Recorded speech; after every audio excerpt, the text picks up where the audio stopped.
What's shaking? It's Bacon, and today's video is gonna be a little bit of a different one because I'm joined by one of my closest friends and a squad member of mine, Vinuity.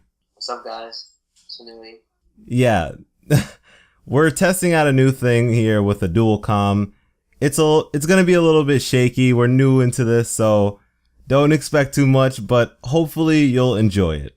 Now today we're talking about the Prison of Elders level 35 and a couple of things. We've beaten it twice now and we got a lot of cool loot to begin with, so let's talk about that. Now Vin, what character did you play on? Well, you saw me finish with my Titan at first, being the bubble bro, I had to, drop the bubbles to make some clutch plays for us with capping the zones and weapons of light and such, but then I ran it on my Hunter, and he also beat it then, again, on 35 also. Yeah, so one of the tactics we pulled with Hunters, we both had Hunters on our second run. We went invisible all over the place. We were just taking off and capturing those needed zones and destroying things really easy like that. Yeah, it makes for capping the zones very easily, as well as reviving teammates when they're in like a tricky situation, and it also makes it easy to take down the wizards because you can just like go invisible and then somewhat sneak up around them and then blast them with a Gallhorn, of course. Yeah, those wizards were a problem in the Prison of Elders. Now, to begin with, when you got... Alright, so with the Prison of Elders level 35, once you beat it, you get both an armor core and a weapon core. And we had already gotten the gear we needed from Varix to begin with, so we were able to use that to get a kind of random roll at either one of his weapons or one of his armor pieces. And you got something pretty damn sweet. Now, tell the people what it is. Well, got the Titan helmet. I wanted it so bad. Yeah. It's really cool. I wanted it from the get-go since I first saw it. And I was really happy to get that, even though the gun seemed pretty cool, like the one you got. Yeah, yours, that helmet is so strange because it's like, it looks a lot better in person, honestly. Before, when I first saw it, I was like, it's interesting, it's cool looking, but I didn't think of it as that crazy. But this thing is monumental, and it's massive, it's huge. When you switch into your other helmets, you just look like you have a puny little head now. Yeah, and what I got were weapons. Now, I got a hand cannon that is called the Six Dregs Pride. And I love this thing. It is amazing, and I would go into detail, but I kind of want to save that for a video. For these weapons, I'm going to save it for videos. But with armor, I didn't actually get any besides the one that everyone pretty much has, the gauntlets. Yeah, we kind of had like opposite situations. You kept getting guns, and then not only did I get the helmet on my Titan, but on the Hunter I also got the legs. So I'm doing pretty good regarding gear right now. Yeah, man, I would really love to get some gear, but honestly, I'm really a weapon guy. Like I love having like a crazy arsenal. And speaking of arsenal, people tend to be talking about vault space lately.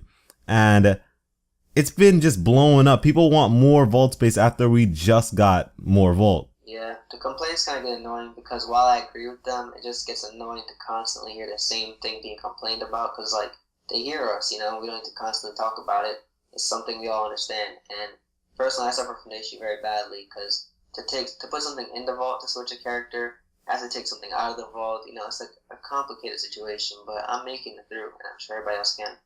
Yeah, the Reddit is just like kind of becoming a place where everyone is just spewing out the same kind of information and the same suggestions, and I guess that comes with the territory of new DLC, but hopefully that kind of shapes out as we go along.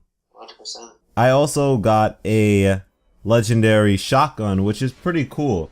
It's called the Wolfborn Oath. And this thing, it's once again, same thing as the hand cannon. I really like it and expect a video of it. Yeah, not only did you got those weapons, but can't forget all the Queen's weapons we got also, and that awesome shader that we got from 35. Yeah, just a ton of Queen's weapons all across the board. From not only this level, but all the other levels. When we used our keys, we just got too many of those. And moving on to the important loot that pretty much everyone is going to get somehow. Well, if you beat it, the shader and the emblem. And also a ship. And that ship is just fire, man. Fire. I love how it looks. And then the shader is just, it reminds me of the Hornets. The colorway is just beautiful on all characters. Titan Master Race. Well, yeah. Titan Master Race. You hear this guy? But man, I just could not get enough of the stuff that we got. The emblem was pretty cool as well.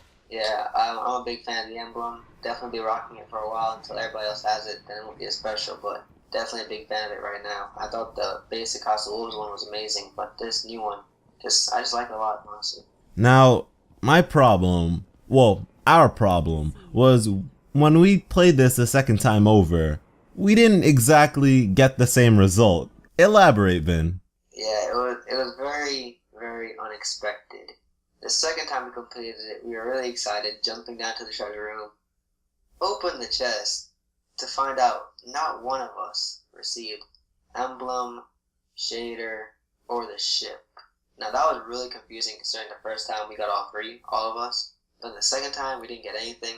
So the results are kind of confusing. It's kind of hard to predict how the rewards for Prison Elders work right now, being week 1 and stuff. Yeah, our other fire team member, he was like bugging out like, oh, we didn't get it. We were like, man, calm down. The postmasters got us, man. We're filled up, that's all. We're flying there and Vin's like, wait, I'm not really filled up. And then like, oh, we started getting nervous. We started like praying for the postmaster. He didn't come through. We didn't get anything for our second characters in terms of like non-usable gear. Yeah, and it's like it wasn't just that we wanted it again. It's like it's like the vault situation. You'd rather not have something to trade between characters. Just like leave it there and you're set. But now if I want to use that shader on my hunter, I'm like, man, I gotta bring it through the vault. But now I have to take out these radiant shards to put it in there. It's just a complicated situation, but it's all part of convenience, and sadly they didn't get that. Yeah, and like it begs the question: did Bungie do this on purpose? Because with the raids and with everything, if you get a Sparrow and you get emblems or shaders or whatever, that first time, you can get it the first time on each and every character. On this, it didn't happen, and I was just flabbergasted. I was just like, what the hell? Yeah, it was very unexpected, like I said earlier. I was completely confused. Because it would have been one thing if one of us got all the things, but none of us got it. So I don't really know what to expect, but we're running it again soon on my third character. So I guess we'll see what that brings. Yeah, running it again. And I started questioning the replayability of the Prison of Elders, and I think it's actually pretty strong. In comparison to raids, which people play raids like nothing. People always are going on the raids. But this, I feel like it's even more appealing to me. Yeah, same. Because raids, you just have your flat out strategy. Everybody does the same thing, the cheeses, whatever. But with this, it's just like more fun and enjoyable. It comes down to a lot of teamwork, and it's only 3 of us. We don't require LFG players now. It's just a lot more enjoyable for me, and I'm guessing you too, based on what you've said to me. But yeah, it's a lot more fun. Yeah, so like, I feel like it's kind of a nice mix between PvE and PvP play. Because when I'm playing this, I feel a need to communicate, a need to help out my fire team and to get that win. It's kind of like you really hunger, not just the reward, but like the glory of coming out of there victorious and not being a loser, because you can't just back out. It's not that simple. You don't get a checkpoint. You kind of have to force your way into it. Yeah, it took a lot of perseverance for us. And it's not that we really struggled on the entire thing, but there were just times where we just kept wiping on this one room, and we're like, are we really going to beat it? Are we really going to beat it? But perseverance and teamwork really gets you through it, and I think it builds your chemistry as a fire team in the end, because, that Trials of Osiris, what I'm talking about. Now, it's not just the fire team who is kind of changing up their playstyle and such. The game is changing with you. So each week we're going to get new modifiers on each and every stage, so don't expect it to all play out the same way. Yeah, for example, when that arc burns on in one of the hive rooms, and that was a pain. Oh man. But next week, for example, it could be like the easiest thing, no arc burn. It just depends, and I feel like that's gonna add an interesting element. It's gonna change how we play certain rooms and make it easier, maybe make it harder. We'll see. Now, on level 35, to end it off, we faced off against Skolas. And, whoa, I got the name right that time. So, with Skolas, he has Scorch Burn is, like, on this week. And it was a pain, because if he gets you with a good shot, you're dead. And it kind of forced people to formulate new ways to kind of finish him off really quick. So, we used the Galgahorn thing. We just barraged him with Galgahorns and just took him out real fast. And people are starting to kind of question this tactic. Is it cheese or is it just a tactic? What do you think? I say it's a tactic. Take advantage of the burn you have and use it to your advantage. You know, like you have Solar Burn, you have Galgahorn, the most destructive rocket in the game. Combine the two, destroy the man. That's just how I see it. Because next week reset comes.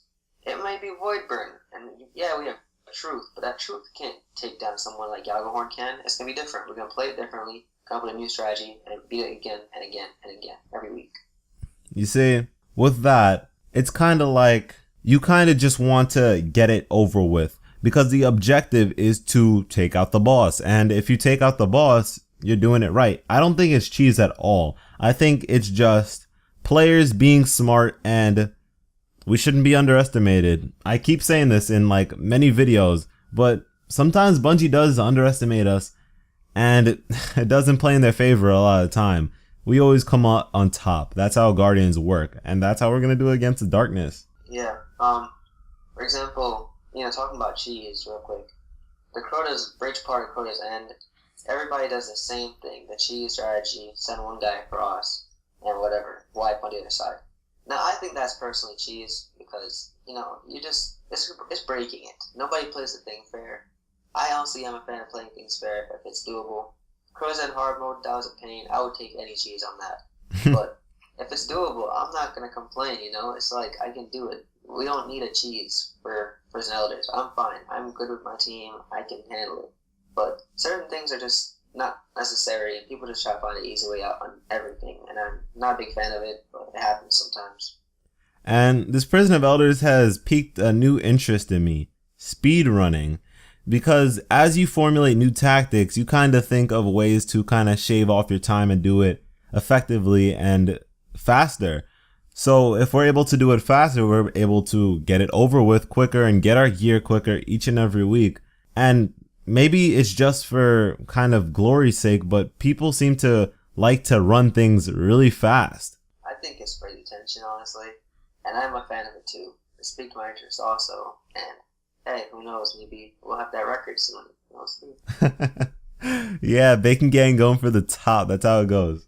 And on a little note to end it off, Varix. Varix is weird. Like, the things he was saying really creeped me out. How about you? Yes, Guardian. Like, of course, man. This guy was saying something. He'd be like, good job, Guardian. Kill them. Like, he just mood switched. I'm like, my gosh, man, calm down. You can still sense his fallen wild side to him. Yes. He seems all jolly. Oh, man. Varix is a dark guy, man. Like, you can tell. Yes, Guardian. Yes. Like, he's a weirdo. But I kind of like the guy. Like I said, he's kind of like a Master Roshi. He's kind of like that elder you want to be friends with, but is still really weird. Yeah, I love him. His voice is very unique in Destiny, and I'm a big fan of it. And I think they did a good job choosing his voice because he's a good character. I'm a big fan. Yeah, he has a little taste of humor to him, which is kind of nice and uplifting from how the world is set out to be, pretty much. I really like him. Yeah, he had me want to become allies with the Fallen, honestly. Yeah! Oh man, allying with the Fallen. Like, we already have an interpreter here. This guy is pretty damn cool. So hopefully we get more stuff with him and more things like Prison of Elders, because I'm really enjoying it. And Vin is too, and I hope you guys all are as well. Yeah, 100%. I'm enjoying House of Wolves, not just personalities. I'm enjoying everything. Having a great time playing with you this week. Our fire team in general has just been really strong, and we're on top of our game, getting this thing done. Yeah. So I hope you guys enjoyed the video. Thanks for watching. And this was a test of Dualcomm, and we plan to do a lot of things like this in the future. Any kind words you want to end off with, Vin? Not really. Just thanks for having me on, and it was a good time playing with you this week, and looking forward to future expansions and finishing up House of Wolves, as well as whatever we play in the future. Hell yeah, man. Of course. Of course. Bacon Gang on top. This is how we go. Yeah, so hope you guys enjoyed the video. And a video on the Trials of Osiris will be on Vin's channel. I will link his channel in the description below. Check him out. Support the Bacon Gang, please. Thanks for that, man. Yeah, this Trials of Osiris, we did great, and hope everybody will understand it soon what we're talking about. But let's just say we came out on top. We got it done. Yeah, we did. Yeah, we did. All right, guys. Like, subscribe, all that jazz, and I'll catch you. Well, we'll catch you in the next one. Toodles.